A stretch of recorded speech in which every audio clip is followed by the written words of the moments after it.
All right. Well, good afternoon. Good We afternoon to are you. we are here for Lexington Learns with Wayne Davis, the interim executive director of the Lexington Arts and Crafts Society. Um, Interim meaning Interim meaning that while we've been around since the mid-30s here in Lexington, except for one brief experiment some years ago, there's never been a full-time permanent executive director. And oh, board of directors decided in February, just before all of this happened, mhm. that it was time for us to get a full-time executive director. I was president uh, of the board at the time, and so we decided that as a sort of transition, that I would step into the role of interim executive director while we did a full search. So I hope to be out of a job as soon as I can be. I don't hear that very often. We did, I'm sure I came into this position 2 months ago and we did all of the hiring virtually. So it was odd timing for the chamber as well, because we, needed a new director and all of this stuff started happening, and Carol just kind of forged ahead and said, well, we'll just meet by Zoom then and hope for the best. I Well, think I think they're still fine with their decision. The basic question is, how has the shutdown affected what you do? And I don't just mean you, but the Arts and Crafts Society as a whole. sure, it has, with just same as almost any other business or institution, we've had to do a radical shift. LexArts, what we're all about is enriching lives and building community through the making of art and craft. And we do that in three ways. Sort of our tagline is learn, create, share. So we run classes so that there's formal learning, but also through our guilds. We have 9 guilds around woodworking, ceramics, photography, and so forth. Okay. Those form communities, and there's a lot of informal learning that goes on as people are, getting to the second one, create, as people are working together, creating their art and craft, and they're constantly feeding off of each other, inspiring each other, sharing techniques, and so forth. So they're often coming together in our building at 130 Waltham Street to create together. So we learn together, we create together, and then we share. We've got galleries, shows, exhibits, sales, lectures, and so forth, all for sharing with the broader community.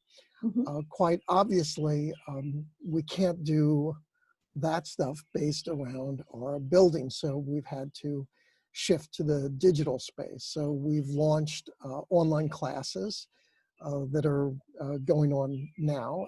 That required us, we didn't have online classes before, so we had to figure out how to do that. Our instructors had to figure out how to shift their teaching methods, and it's not like a history or mathematics lecture. No, I wanted to ask about that. So, That was one of my questions was, the studio experience has to be quite different for when you're on a digital platform.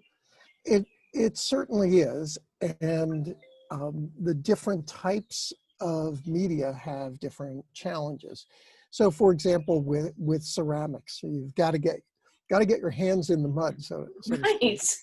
And certainly, you can get together and talk about technique, and possibly things can be demonstrated. But if the students if they don't have their own home studio, it's kind of a challenge. Certain things like drawing and painting are a little bit easier, in that actually with Zoom or any other video conferencing, you can set up your cameras. And in fact, there are certain advantages because you can do close-ups. The instructor can prepare short video clips to either show a time lapse or perhaps to really have a close-up of the technique in a way that when people are maybe standing 8 or 10 feet away in a studio, they can't quite see as well. Okay. And indeed, we have one particularly innovative class that we have that it's been a lot of fun, and I hope more people in Lexington will sign up. Peter Bain, who lives right in town here, is teaching a class called Portrait to Portrait, and it's sort of like, for a beginner, how do you sketch a portrait? Mm-hmm. And it's okay if you've got or think you have no drawing ability. Turns out almost everyone does. Everyone does. And Peter gives you just some basic lessons. And the innovation here is that we encourage people to sign up in pairs. So think a couple of teenage friends, or perhaps a teenager and his or her grandparent, or just two other people. And you don't have to be sitting in the same place. You know, we can have one in Lexington and the other one in Ohio or California. It doesn't matter. And so the way Peter runs that is he does his instruction, and then he sends people to what Zoom calls breakout rooms. So he sets people up in the pairs that they've told us they'd like to be arranged in. And then they sit and they sketch each other, you know, looking at each other through the video camera.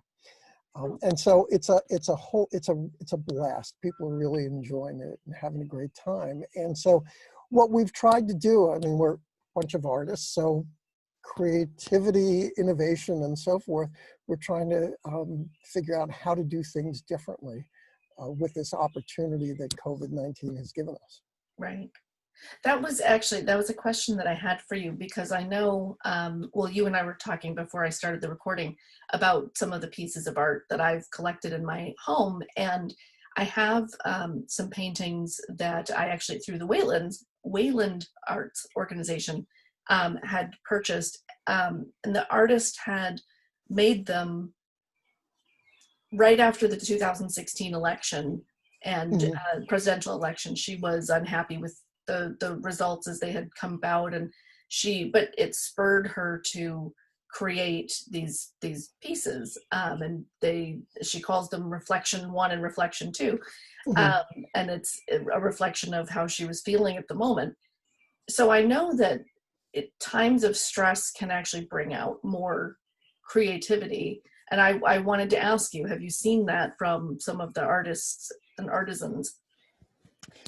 Absolutely, and we've seen that in a couple of different ways, and we've been sharing that. So we're still trying to keep to learn, create, share. Yeah. So we've done that in a couple of ways. First, you know, just in reference to the events of the last couple of weeks, one of our really finest woodworkers, Steve McKenna, was I think quite disturbed by what happened out in Minneapolis, and reflecting on, you know, the whole history of racism and oppression in this country.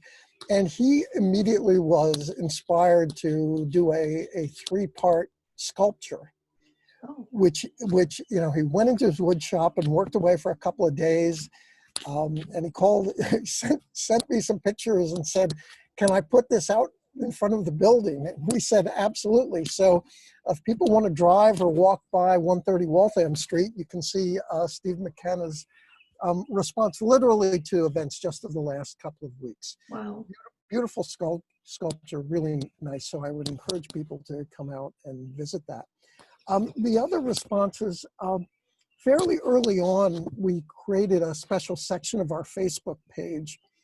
We call it the Making Lemonade group. From the idea of when life gives you lemons, make lemonade. Right. And it's just a place for our members, as well as anyone else from the community, to share what are they making, what are they doing, what are their current projects, whether it's an art or craft project, or what am I doing in my garden. So just an opportunity for people to share there. And then the third way that we've tried to be innovative and respond is just, you know, getting back to how the shift in our business model. We had to cancel all of our shows and exhibits that we had scheduled for the spring, quite obviously. And always these have been physical shows in our gallery. And so we had to figure out, okay, how do we put them online? Which actually turns out to have some technical challenges. So we've done that first, just getting the pictures up, and now in the last month we've launched a full online store, so that if people like anything they see on the website, they can just click and purchase it. Mm-hmm. I noticed that. I noticed that there are a couple different exhibitions going on the website, and I wondered what the relationship is like for the viewer, how that's different in the virtual space, because first of all, the medium that the artist chooses, they choose it for a reason, right? And so whether it's oil or watercolor or chalk or wood or whatever their medium is, they've chosen it very deliberately, and now it's all being turned into photography, number one, and digital. So there's that aspect of it, but then there's also for the viewer, when you have a different experience viewing an oil painting or a carving or an etching. So how does that affect how does the digital part of this affect the experience for the viewer? That's a great question, and I do not have a definitive answer for you, for sure. All I can do perhaps is speak from my own experience. Please, yeah. Which is that looking at something through a computer screen sometimes gives you more. If you've got a high quality photograph, for example, of whatever the piece of work is, you might actually be able to get some sort of close up in a way that you couldn't. True. Yeah. Physically. At the same time, there is no denying that there is, when you have a response to a piece of artwork, it's not just cognitive, it's emotional. Right. I mean, if it's something that speaks to you, right? Right. Something emotionally going on, and the degree to which that happens in the digital space, in my experience, just inevitably has to be a little bit less. But still, I'm hoping that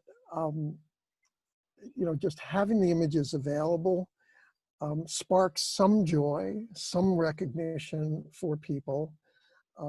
And gives them ideas about what they could be doing on their own, and that's really what we're hoping for. Mm-hmm. Well, and again, as you and I were talking about before I started recording, I did have that experience. I saw a photograph in the exhibition and immediately clicked on it and said, "Yep, that speaks to me, and I want to have that in my home." So I absolutely believe it's possible, but I also feel like it has to have a different, I mean, it's different from walking through a gallery and scrolling through a gallery. Yes, that is true. And we're fortunate what we have up on the website now, which I suppose I should mention, www.lexart.org. Yes. I have to learn how to pitch better. But we have two exhibits up now. One is our painter show, and that we were fortunate that we had actually hung the show, and we were about to open when the whole shutdown occurred. Okay. So we quickly got a professional photographer to come in, and since everything was hung, he spent a day. Right. So we got really nice professional shots of that artwork, and there are just some really, really gorgeous pieces there, and he captured them quite brilliantly. And then, as good fortune would have it, the next show was actually our Photographers Guild. Yeah. So those were all great photographs to begin with, and going on. There's some wonderful, great travel photography there. Seen in the Canadian Rockies, in China, Iceland, just some gorgeous the hippopotamus is very striking, I have to say. Right. That. yes, as well as some more abstract things. So the Yeah. photography show has got some really stunning pieces in it as well. To be sure, as we're looking to the future, we've got our other guilds, ceramics, Mhm. our metalworkers with jewelry, and the woodworkers. So those are pieces that tend to be more three-dimensional. Mhm. You, in many cases, to experience it, you want to touch it. Mhm. My late father-in-law was a very, very renowned ceramic artist from Japan. And what I first learned years and years ago was that the way I would appreciate a pot was to close my eyes, pick it up, and just feel it with my hands. Mhm. You just can't do that digitally, but Right. we're going to try to figure out what we can do to bring as much of that experience to people as possible. So when this is all, well, over, when we return to normal, um, do you think the innovations that you have had, like Peter's class and so forth, do you see that going forward, or are you anxious to get back to more in-person contact? I would say both. Okay. We are hoping that with the online classes, we're able to expand our audience, and um, there are, we think, certain things that actually can be accomplished digitally that can't be done as well, Mm, or at least you can reach a broader population, okay. which is important. So we certainly hope to do that. But the physical interaction, to come back to what our vision is, again, it's about enriching lives and building community through the making of art and craft. And there is something undeniable about when people get together to learn and make things. So returning to our physical space is very, very important. And very, very critically, we've got we will have a new space in part to return to this fall. Oh, Uh, we had started on a project that was supposed to be starting construction just about now. okay. Had been the plan is to renovate our main gallery space. Okay. Joseph Nye, a longtime Lexington resident, and gave a gift in honor of his wife, Molly Nye, who is a longtime member of LexArt and one of our former presidents. And so with that gift, we're renovating our front gallery, and construction will be starting in just a couple of weeks. And Good. so it's actually, a little bit of a, we're not going to lose anything by shutting down activities for the Right. construction since that Right. we're already shut down, at least in the gallery space. But that should be done early this fall, and we're looking forward to welcoming people back into the gallery. We'll have a couple of shows, we hope, later this year. Probably, I'm anticipating that we're still going to be under various social distancing Sure. restrictions, certainly through the end of the year and probably well into next year.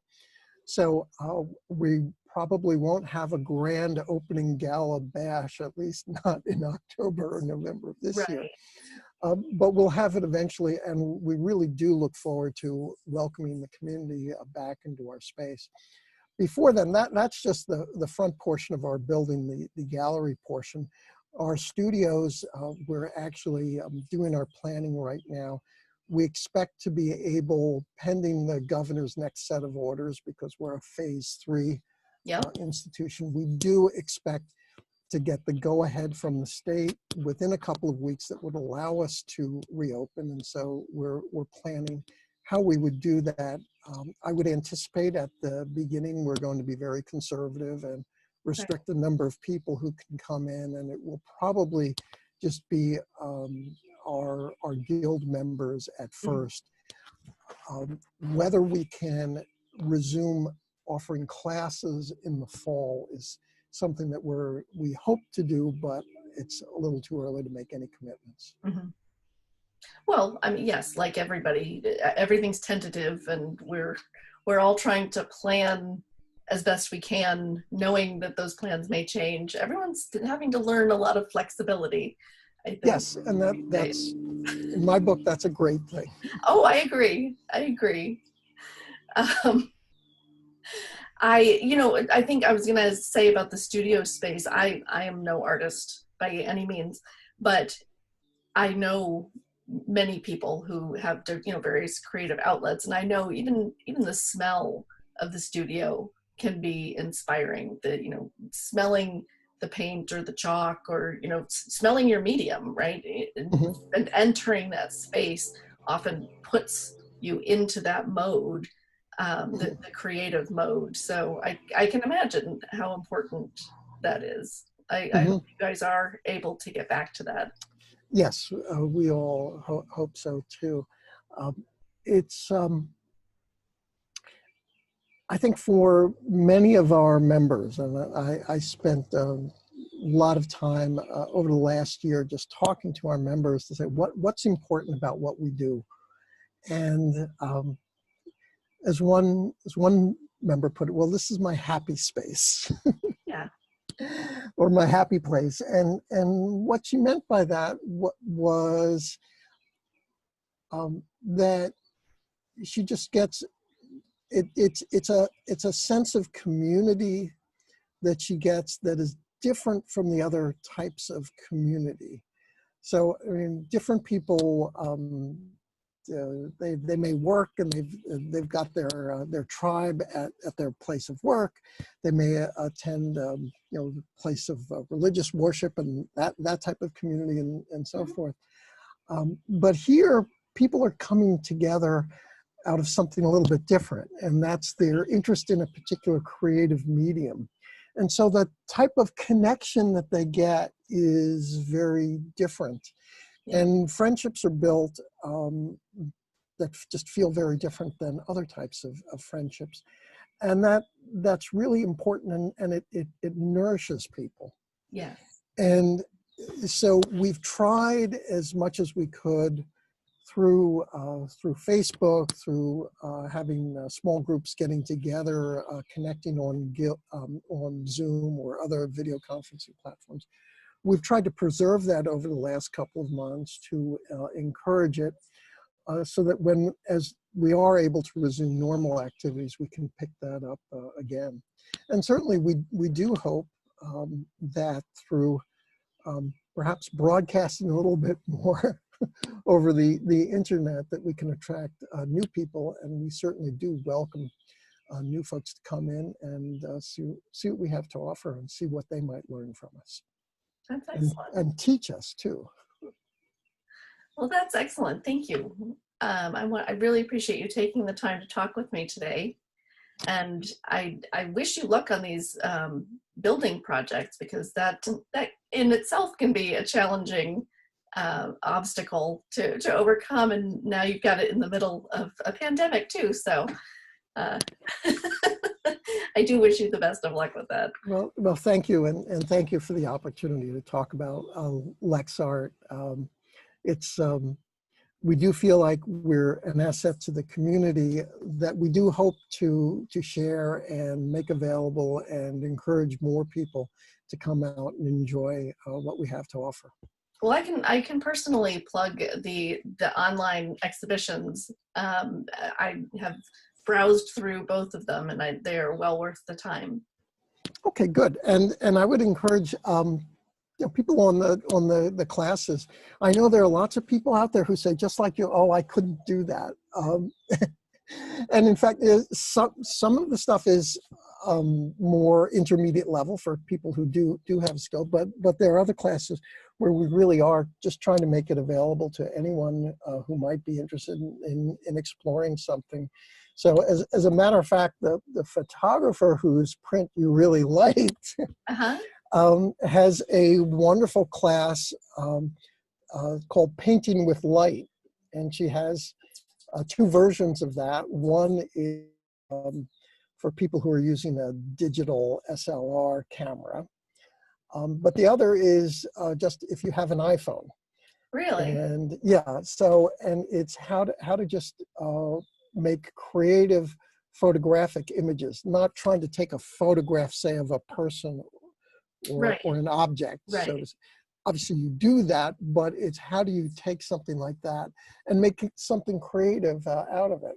And Mm-hmm. so if you're like me and you couldn't draw a straight line if your life depended on it, but you can hold a smartphone and you have something of a creative eye in your mind, it's a fun class to try out. So, and we've got a couple of other offerings, so I would just encourage people to check it out at our website, lexart.org. Perfect. All right. Well, see, now I'm going to have to go and see if I might be interested in putting myself out there with photography. I don't know. We'll see. Okay, great. But thank you again, Wayne. Thank you very much.